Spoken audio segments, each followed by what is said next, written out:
A lot of people online have been describing Destiny as unhinged, very chaotic, and I can kind of agree with them because at this point, debating Destiny is practically an extreme sport. And I'm not going to sit here and say that I haven't been enjoying it because I absolutely have. This is peak entertainment.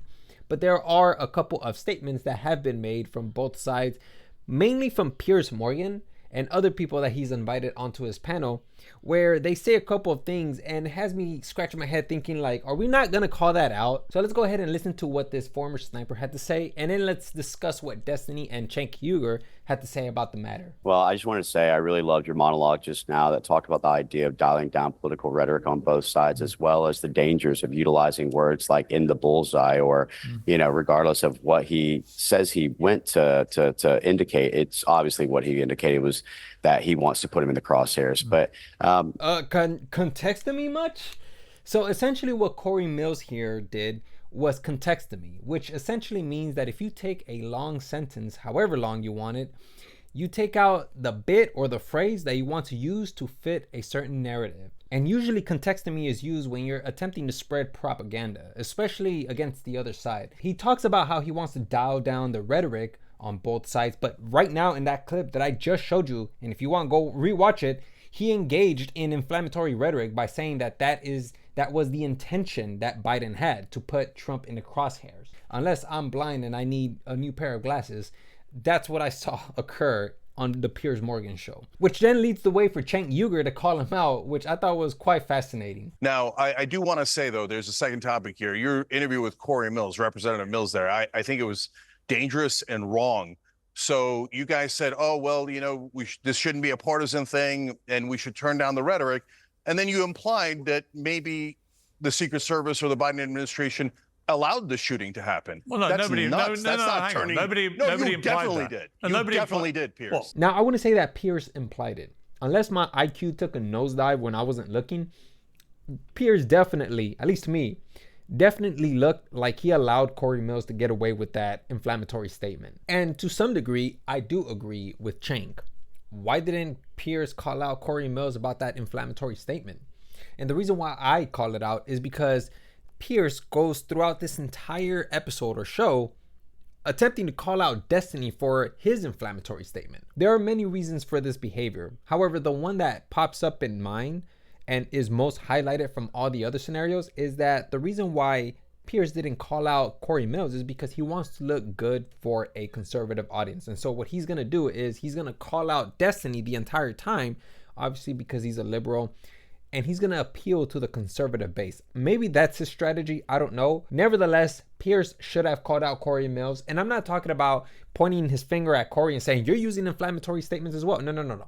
What he should have done was reel back Cory and should have just corrected the sentence a little, like saying, oh, maybe it's not intentional, but there's definitely questions there.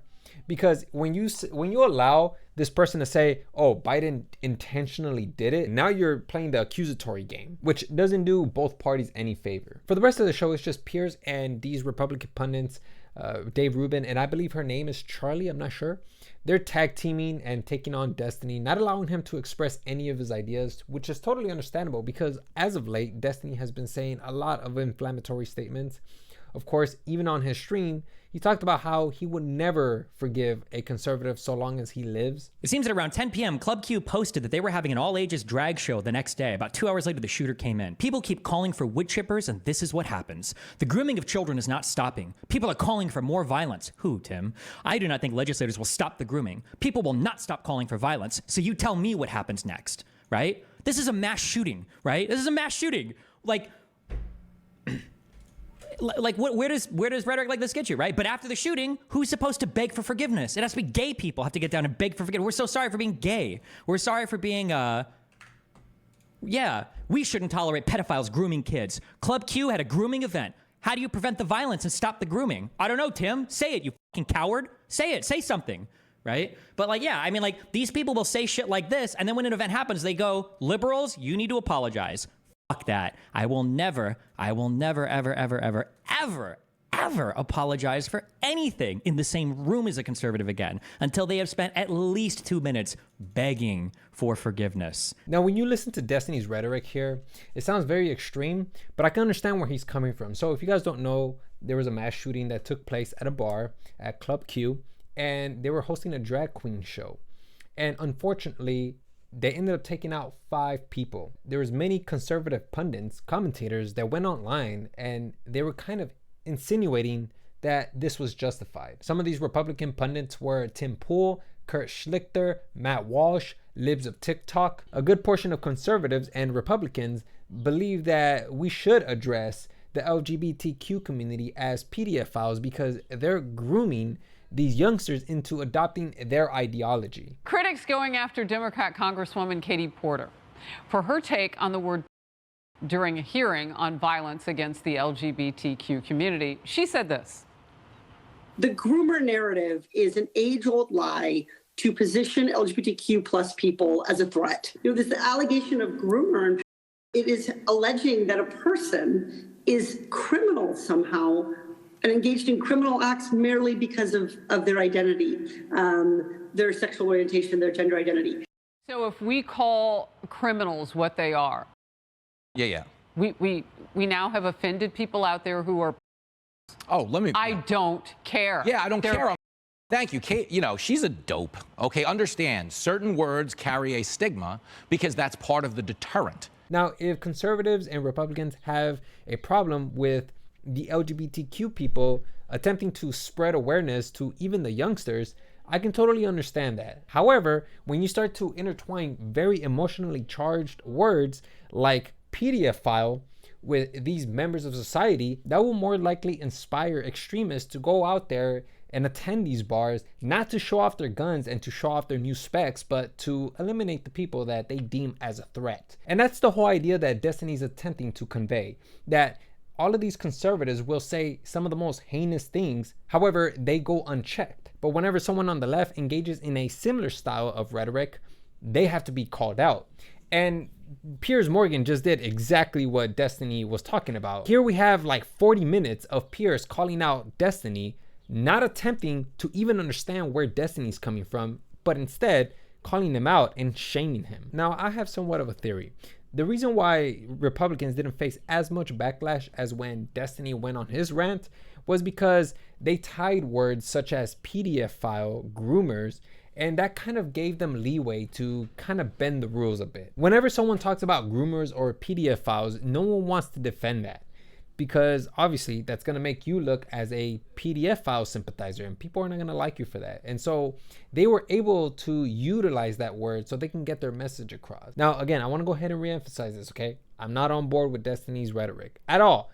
Neither am I on board with Tim Pool's rhetoric or even Matt Walsh's rhetoric, because I understand that these are people just giving their opinions, which is why I want to go ahead and say that whenever you watch political pundits, make sure that you watch your content creators responsibly. I know that I say that in almost every video, but I'm not going to stop saying that because that is absolutely important that you guys understand that you guys have to watch your content creators responsibly. And when I say responsibly, I mean check to see whether your political pundit or even your content creator is using techniques like loaded language, fear-mongering, appealing to your emotions. Because if you're feeling way too emotional over this, then I think it's best you step back, because if not, you're going to end up falling into this echo chamber where you're going to be incredibly vulnerable because you have no idea of the situation that's going on. Because again, in order for you to develop a proper conclusion, you have to do the research, and oftentimes people do not do the research because they rather rely on people like Destiny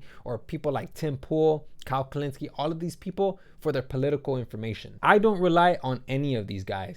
I watch Destiny the most, and even I don't rely on Destiny at all because I understand that Destiny has beliefs that do not correlate with my beliefs. I understand that I'm not going to be able to be knowledgeable in every single aspect of the political sphere, so I'd rather just focus on issues that I'm definitely interested in. Whenever you go to a ballot, you have the choice to vote or to leave it blank. usually I leave it blank, because if I don't have enough knowledge on that particular issue, I'm not about to vote for it because I don't have the knowledge. I'd rather just leave it blank than to listen to somebody, whoever is online, trying to convince me to vote for that particular subject. I'd rather just leave it blank than to listen to that person, because I have no idea what I'm voting for. So I want to go ahead and leave you guys with this, okay? If there's going to be any particular party that's going to utilize similar rhetoric to this kind of rhetoric, where they just demoralize or even demonize the other side, then I think it's important that we hold them accountable. Just like Piers held Destiny accountable. But please do not let other people just walk away from their rhetoric. Because when I see Cory Mills walk away unchallenged from his rhetoric, it makes me think that Piers is only doing this for optics. I'm sure to a degree he cares about calming down the political environment, but I can't help but think that he cares more about the optics, because he just did 40 minutes of just scolding and shaming Destiny. So yeah, I'm gonna go ahead and end it there. That's all I have for you guys. And yeah, hopefully you guys learned something today.